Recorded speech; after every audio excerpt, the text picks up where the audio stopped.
Echoes call from hollow halls, a voice that creeps and softly crawls. Time stands still, the air is... Long before short-form horror clips and viral mystery channels took over YouTube, one story had already proven how powerful a disturbing image and a confident voiceover could be. The Russian sleep experiment was not just another scary post buried on an old forum. It became one of the internet's most unforgettable legends. And once YouTube creators started narrating it with eerie music and grainy visuals, it crossed from niche horror into mainstream culture. However, the moment that made it truly disturbing was not the written story alone. It was the way people started believing the images were real.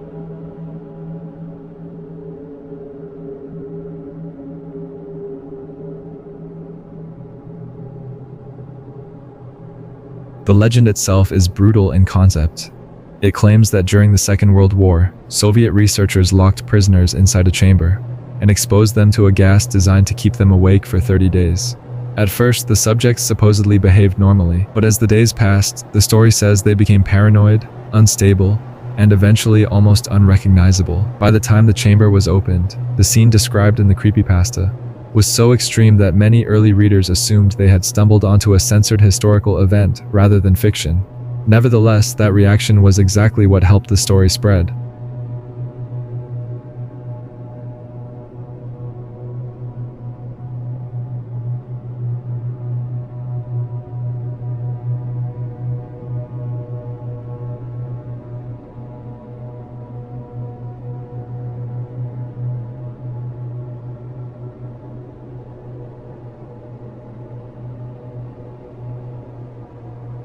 Now, what pushed the tale into YouTube history was the pairing of this story with two deeply unsettling photographs.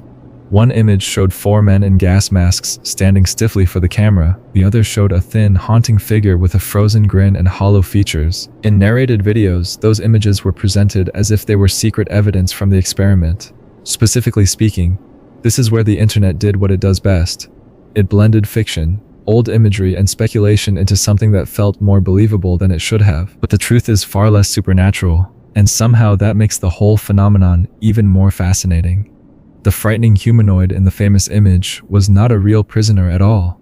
It was a Halloween prop created by Morbid Enterprises in 2005. The prop was known as Spasm, an animatronic decoration designed to shake and groan for haunted displays. Once the black and white filter was added and the context was stripped away, it looked horrifyingly convincing. That one transformation helped convince countless viewers that they were looking at a genuine photograph tied to a forbidden experiment. The gas mask image has a separate history. Rather than showing Soviet scientists, it appears to be an old military-style photo associated with gas warfare imagery from the early 20th century. In other words, two unrelated visuals from completely different eras were stitched together by online storytellers and then amplified by YouTube narration channels. However, because those channels often used serious delivery, dramatic pauses, and documentary-style editing, the story gained an authority it never earned. Nevertheless, the mystery of who first wrote the story remains cloudy. Versions of it circulated online around 2009 and 2010, appearing on blogs, forums, and creepypasta sites. Some people later claimed authorship, but no definitive proof ever settled the question. That unresolved origin only added to the legend. Viewers were not just asking whether the experiment happened, they were asking who created the story that had fooled so many people in the first place. Now the resolution is clear in one sense and unresolved in another. The experiment itself is fiction. There is no credible historical evidence that it ever took place, and the famous images have been traced to unrelated sources, so the core mystery has been debunked. But the bigger story did not end there. The Russian sleep experiment became one of the clearest examples of how YouTube can transform a written hoax into a cultural event. It inspired videos, books, fan art, reaction content, and endless retellings. But that is exactly why it belongs on a list like this. It was disturbing not because it was true, but because millions of people briefly felt it might be. And once a horror story reaches that point, it stops being just a post. It became internet folklore. Home is supposed to be the one place where you feel completely safe. The place you go back to at the end of every hard day, where the people you love are waiting. It is not supposed to be a danger zone. And yet on the 12th of August, 2023, in a neighborhood called Rustic Ridge in Plumboro, Pennsylvania, A Saturday morning became one of the deadliest residential disasters in the region's recent history. Just before 10:30 in the morning, 911 dispatchers received a call reporting a house explosion. When first responders arrived at 141 Rustic Ridge Drive, there was no house left. 2 neighboring homes on either side were already consumed in flames. Debris covered the lawns and the street. 18 fire departments converged on the scene. People were found trapped under the debris. 57 firefighters were treated at the scene for minor injuries, many of them from heat exhaustion alone. A Ring doorbell camera on the street recorded the explosion the moment it happened. The footage circulated almost immediately, and for many viewers, it was difficult to process what they were watching because within seconds, a full structure simply ceased to exist. 6 people died. They were Heather Orovitz, 51, the borough's community development director, her husband Paul Orovitz, 56, who survived the initial blast with severe burns over most of his body and died 4 days later at UPMC Mercy, Michael Thomas, 57, the Plum Borough manager, Kevin Sebanya, 55, a construction worker his family described as the neighborhood's go-to guy for anything that needed fixing, and Casey Clontz, 38, and his son Keegan. All 6 of them were inside the home when it exploded. A family statement released in the aftermath described Casey as someone who always made people laugh and said his biggest love was his family. Keegan was described as 100% his mama's boy, someone who loved football and was the perfect teammate, someone who just loved being a part of the game and everyone's lives who were involved. His football team later gathered at practice and took a knee at the 40-yard line. Because 40 was Keegan's jersey number, they hung his jersey on the goalpost. Kevin Sebunya's daughter received a frantic phone call from her mother at exactly 11:48 that morning. Her mother told her that Kevin was trapped in the basement of the house, and it was on fire. She boarded the first plane she could get from Texas. Our neighbor Casey. We believe that Casey called his wife and just said that they were trapped with Kevin and their son. And that was the end of the phone call, she said. The second my mom tried to call my dad, nothing. Kevin's wife Kelly described what she believes happened in the weeks that followed. A call had apparently come in about something at the Orovitz home that morning, and Kevin went over to help. I believe that my husband was called up there for something that may have been going on, she said. Even though my girls moved away, this was our home, and these were all our best friends that passed away. So I'm not only grieving the loss of my husband, I'm grieving the loss of all of my friends, all of our homes. By July of 2025, the families filed lawsuits against 4 companies, claiming that methane gas from a ruptured pipeline had accumulated in the Orovitz basement. The suit alleges that on the morning of the explosion, Casey and Keegan Clontz came over to investigate a water heater that had been making strange noises. Noises the lawsuits claim were caused by external gas already building up in the basement, the attorneys stated plainly. At multiple different points along the way, steps could have been taken to have prevented this incident and prevented the deaths of these 6 people. Taylor Orovitz, who lost both her parents that morning, now has the GPS coordinates of her family home tattooed on her forearm. The lot is empty. You want to know how, when, why, she said. Why my family? Why my mom and dad? Why my neighbors, my friends? It's a whole community back there. That little part of the neighborhood, we were all family. The official investigation, as of this writing, remains open. A single photograph was enough to unsettle an entire region. In July 2019, a woman named Abby Conroy was walking at night in Somerset, England, when she says she came face to face with a figure that looked less like a person and more like something pulled out of a nightmare. The image she captured soon spread across news pages and YouTube mystery channels, and almost immediately, people gave the figure a name: the Rubber Man.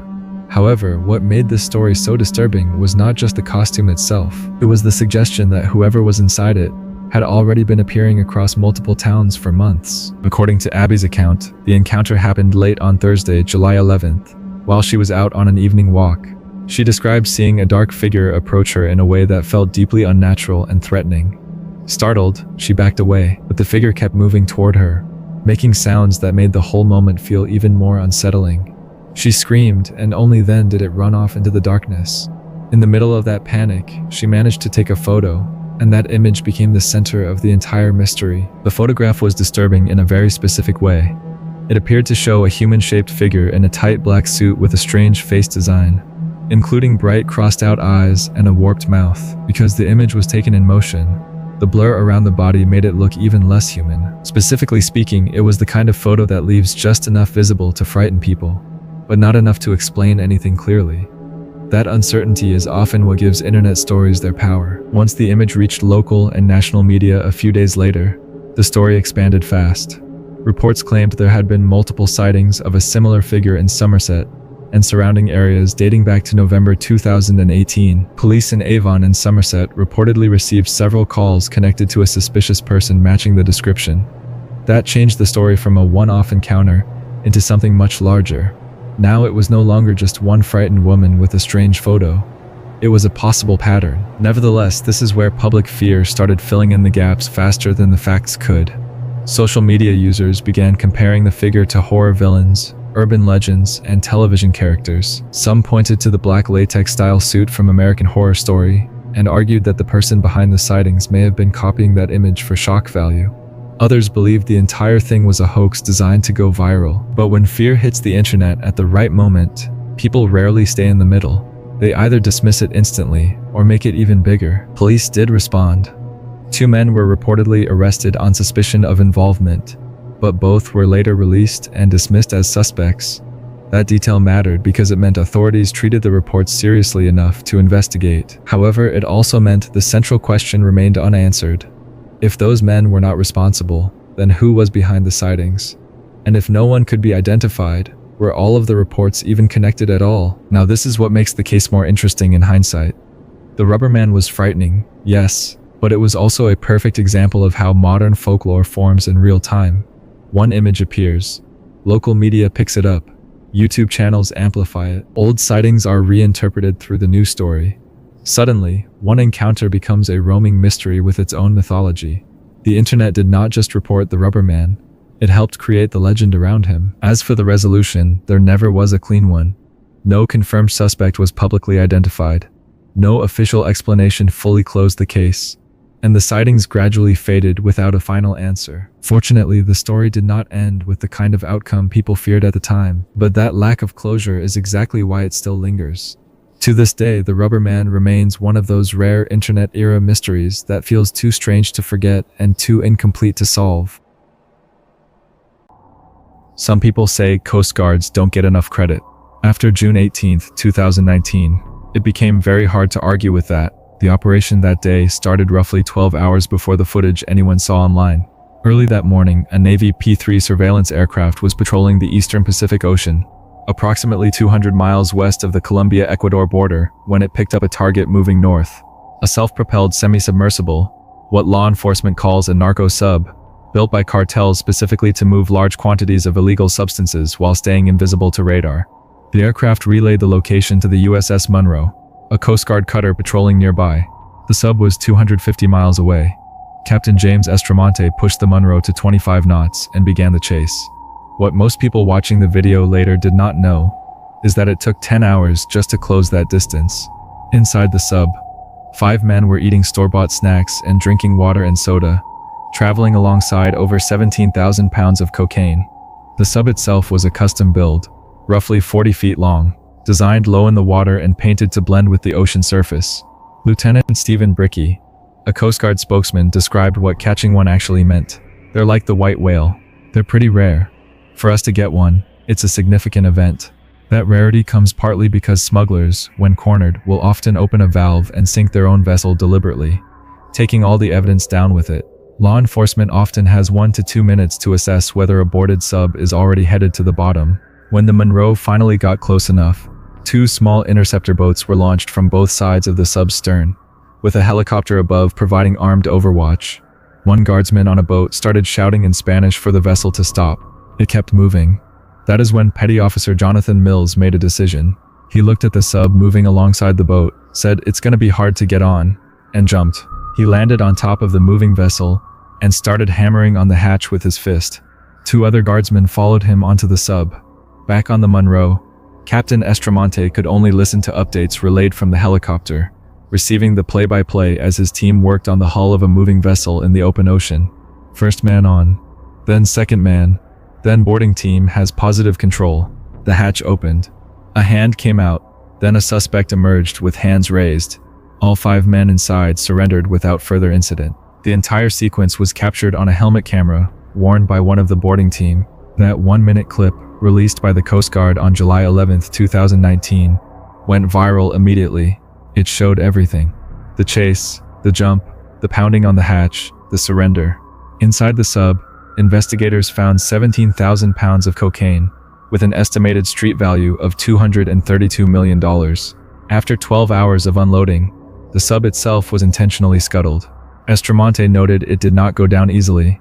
The June 18th interception was one of 14 drug smuggling vessels the Monroe's crew stopped during that single deployment, seizing a combined 39,000 pounds of cocaine and 933 pounds of marijuana, worth an estimated $569 million.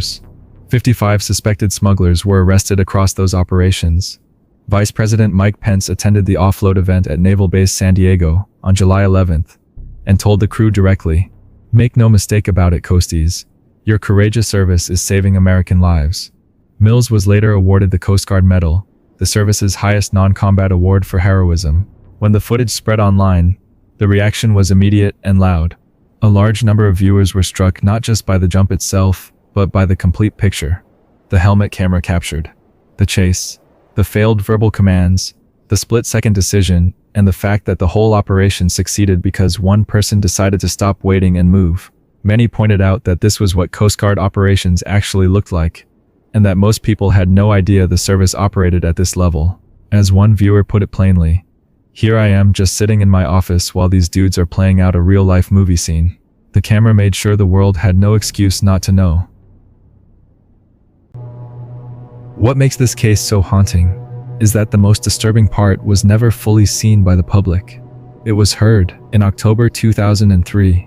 Naturalist and self-styled bear protector Timothy Treadwell died in Katmai National Park alongside his girlfriend, Amy Huguenard, after an encounter with a grizzly bear near their campsite. However, what turned this tragedy into one of YouTube's most unsettling stories was the existence of an audio recording capturing the final chaos of that afternoon.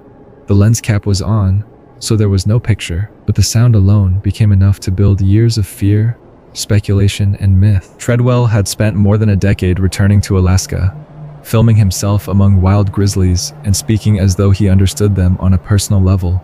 He did not see himself as a distant observer. He saw himself as a guardian. Specifically speaking, he believed he had formed a bond with these animals, one strong enough to let him live near them without the usual boundaries experts insist on.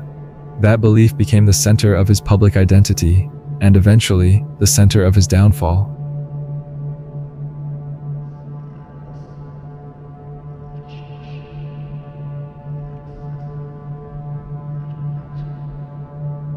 Before Alaska gave him purpose, Timothy had struggled in ordinary life. Accounts of his earlier years describe problems with substance abuse, instability, and a search for meaning.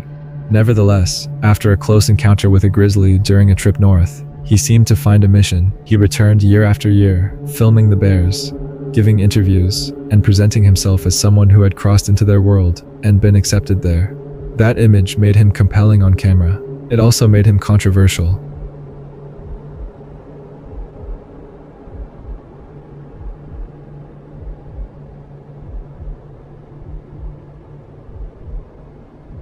Park officials and experienced biologists repeatedly warned him that his behavior was dangerous. He approached bears too closely, spoke to them as if they were companions, and camped in ways that could make wildlife more comfortable around humans. But Timothy resisted authority almost as fiercely as he defended the animals. Over time, his presence became so unusual that park policies were reportedly adjusted in response to the risks created by his habits. Instead of taking the warnings as protection, he treated them as opposition. By early October 2003, most seasonal visitors had already left the area. That time of year is especially sensitive because bears are feeding heavily before winter and can become more unpredictable around food sources. However, Timothy stayed. He and Amy moved their camp into an area where bear trails crossed and where salmon attracted hungry animals. It was a decision that, in hindsight, reads like the final ignored warning. On October 5th, just one day before they were supposed to fly out, the weather was poor and the camp was quiet. According to later accounts, Amy was inside the tent when she heard Timothy yelling outside. She switched on the camera, but in the panic, the lens cap stayed on. Now the machine captured only sound. Timothy was in trouble, and Amy ran out to help him. The The recording preserved voices, fear, rain, and confusion, but not the image. That absence made it even more terrifying, because listeners were forced to imagine the rest. Nevertheless, the next morning brought the real confirmation. A pilot arriving to pick them up found the campsite abandoned and quickly realized something had gone very wrong. Rangers were called in, and the scene made clear that neither Timothy nor Amy had survived. During the recovery effort, 2 bears were killed because officials believed they were involved and still posed a danger in the area. But the story did not end with the investigation. It evolved into internet legend after Werner Herzog's documentary Grizzly Man brought renewed attention to Timothy's life and death. Herzog listened to the recording but advised Treadwell's friend never to release it. That warning only deepened the mystery. Rumors of leaks circulated for years across darker corners of the internet, though no verified public release has ever been confirmed. As for the resolution, authorities were clear. This was not a mystery attack without context. It was the tragic result of repeated risk-taking, ignored warnings, and a dangerous misunderstanding of wild animals. Nevertheless, the case still lingers online because it forces a difficult truth. Admiration for nature is not the same as safety within it. And sometimes the most disturbing moments in YouTube history are the ones built around a person who believed love alone could rewrite the rules of the wild. Our next case takes us straight to Brazil. And as we all know, Brazil has a reputation. São Paulo in particular, a city of over 12 million people, sits among the most densely populated urban centers on the planet. And with that density comes a well-documented street crime problem. Armed motorcycle robberies in the city are so common they have their own term locally. Motoqueiros gangs, hit-and-run thieves who operate in pairs, one driving and one armed, targeting commuters at intersections before disappearing into traffic. For many residents, it is not a question of whether they will encounter this, but when. On Saturday, the 12th of October, 2013, a 35-year-old security guard named Anderson was riding his Honda Hornet through eastern São Paulo. Anderson had a habit of strapping a camera to his helmet, not for any professional reason, just to record his rides and share them with friends. That habit, on this particular Saturday, would change everything.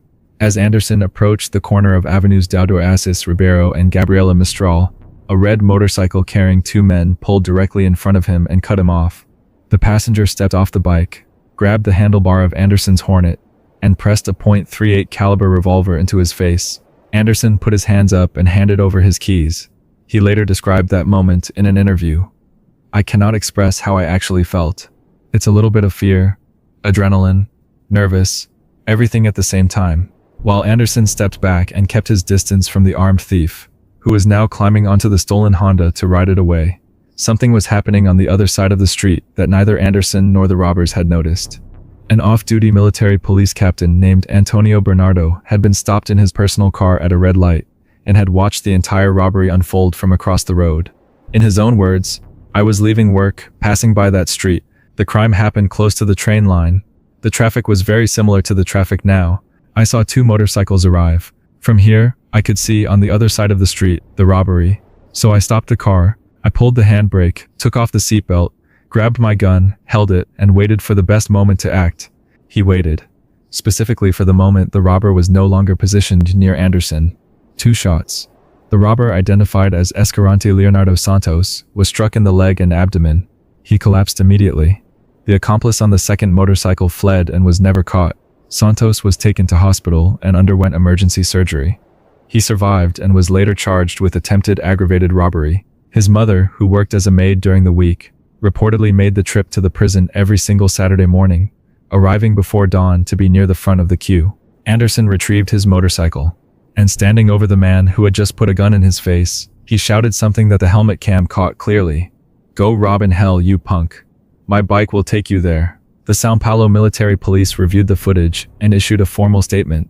Preliminary analysis of the video suggests that the action of the military police was legitimate and correct, with the observance of police techniques. At the 59-second mark, it is possible to see the assailant pointing his weapon at the police officer. The actions demonstrated commitment to public cause, defending society from violent criminals. Anderson later posted the video on YouTube himself, with a brief description. "They tried to steal my Hornet with a gun in my face. Thank God a prepared police officer entered and shot the thief." He later took the video down out of fear that associates of the robber might track him down. It had already spread too far. Downloads and re-uploads carried it across every major platform, and within days it had been viewed millions of times. Anderson later reflected on how Captain Bernardo had handled it. It was really incredible, because throughout the whole incident, Captain Bernardo was observing the robbers with calm, with patience, waiting for the perfect moment so the robber would not pose a threat to me, to him, or to passers-by. Before anyone could understand what was happening, people were already running. Phones were shaking, voices were raised, and confusion spread faster than the fireworks in the sky. Now, what was supposed to be a calm New Year celebration in Miami quickly turned into one of the most debated moments of 2024. Dozens of police vehicles flooded the Bayside Marketplace area, and hundreds of people rushed away in panic. However, the real question began after the crowd disappeared. What exactly caused that level of fear?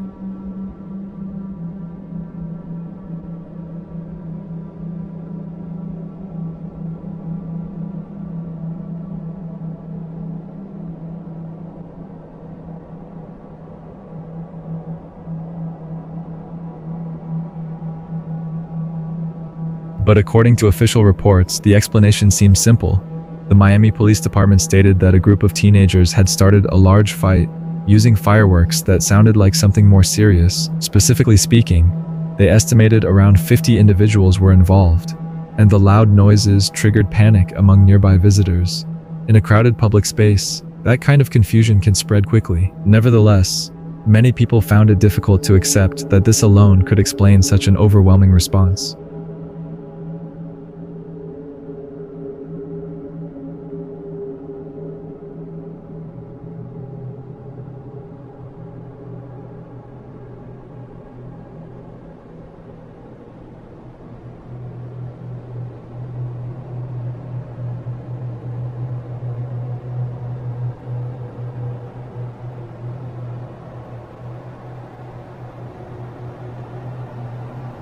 However, what stood out immediately was the scale of the police presence.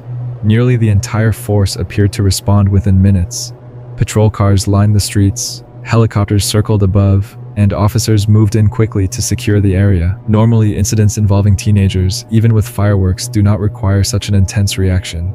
But here, the response felt disproportionate, and that alone fueled suspicion across social media platforms. Now, this is where the story takes a different turn. While authorities focused on controlling the narrative, videos began circulating online that told a very different story. Blurry clips showed a tall, shadowy figure moving near the shopping center. Some witnesses described it as unusually large, far taller than an average person. However, the footage was unclear, and no confirmed close-up recording ever surfaced. Still, the idea spread rapidly. Nevertheless, multiple individuals who were not connected to each other began sharing similar accounts. They spoke about seeing dark silhouettes, figures that did not move like ordinary people. Specifically speaking, some claimed the shapes appeared between 8 to 10 feet tall. This created a wave of theories, with some suggesting unknown entities, while others believed it was simply a trick of lighting and perspective.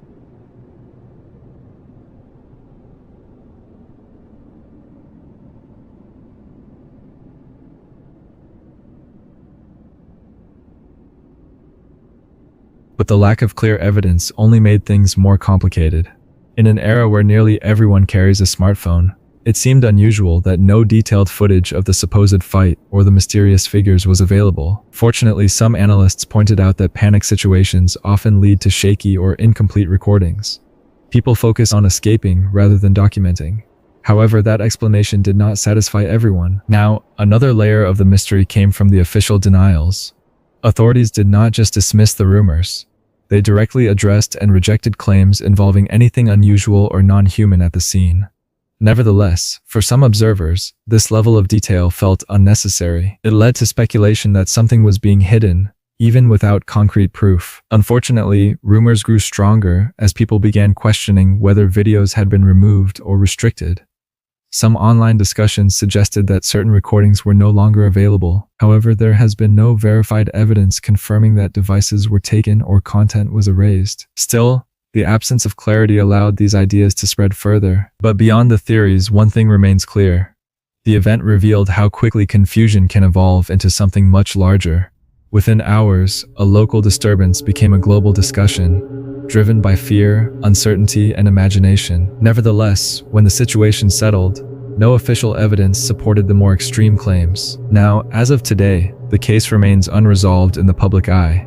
Authorities maintain that it was a teenage disturbance amplified by panic. However, many people still question whether that explanation fully accounts for the scale of the response and the reactions of those present. The truth may be simple, or it may be something we still do not fully understand. Nobody ever said having a good time at the beach is wrong. Cabo San Lucas is literally built for it. The Hotel RIU Santa Fe sits on El Medano Beach with over 1,000 rooms, 10 swimming pools, swim-up bars, and non-stop parties. Tourists fly in from across the world to do exactly that.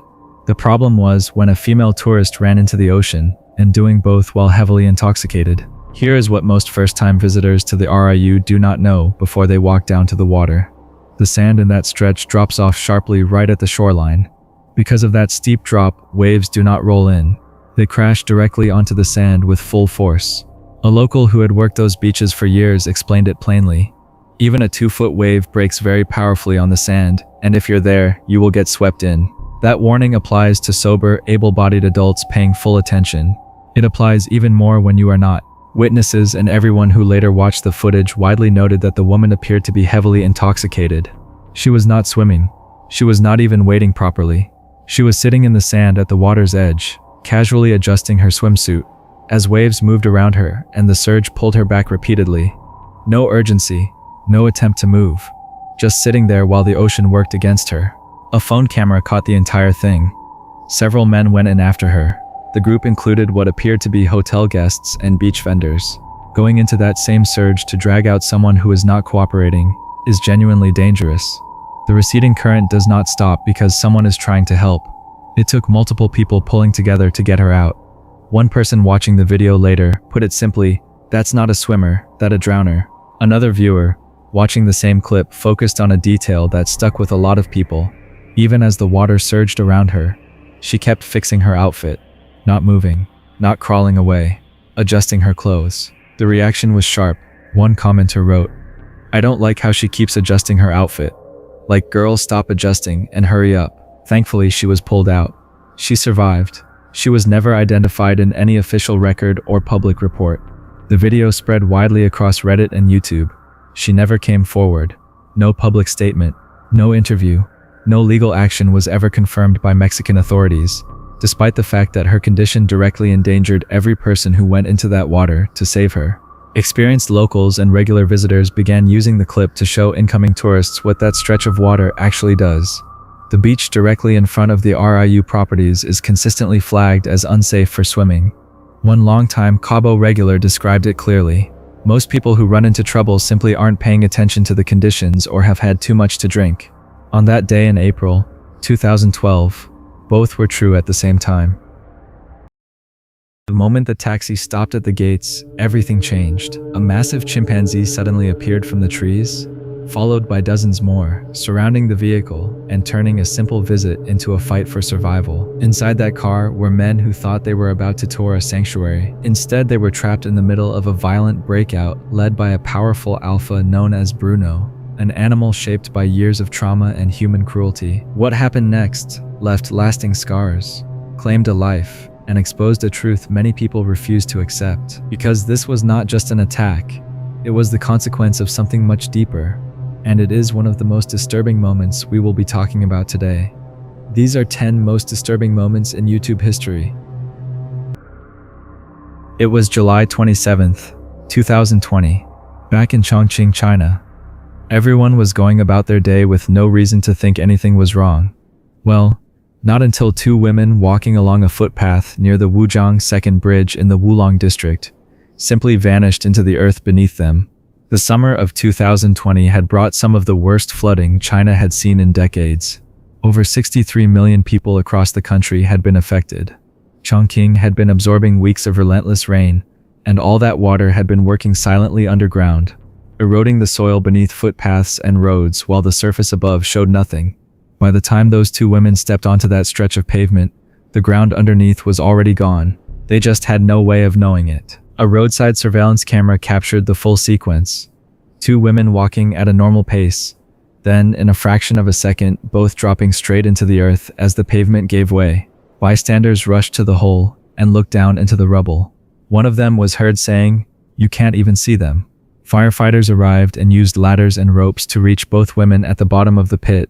One had a crushed foot from debris. The other had a head wound. Both were pulled out alive and taken to hospital. Neither was ever publicly identified, and no statements from them were released. When the footage spread online, it pulled a much larger conversation into focus. Many viewers pointed at the growing pattern of urban sinkholes across Chinese cities, arguing that rapid development had left underground infrastructure dangerously unprepared for extreme weather. That argument had real backing. Just 6 months earlier, in January 2020, a sinkhole in Xining swallowed a bus. Passerby Sun Wanhong, a retired police officer who ran toward the screams, described what he found at the edge. "I heard someone shouting, 'Help, help,' and ran over. I saw a person hanging on the edge, so I reached out my hand to grab her. As soon as I reached her, the road collapsed again, and there was nothing at the bottom, and several people who were helping out with me fell through. 6 people died in that single incident. Chongqing came from the same problem, just with a different outcome. Without that footage, this would have been a brief incident report. With it, people could see exactly what weeks of silent underground erosion produces when it finally gives way, and how little time exists between normal and catastrophic when it does." And that brings us to the end of this episode. If you found this video informative, make sure you hit that subscribe button and turn on notifications so you never miss what we drop next.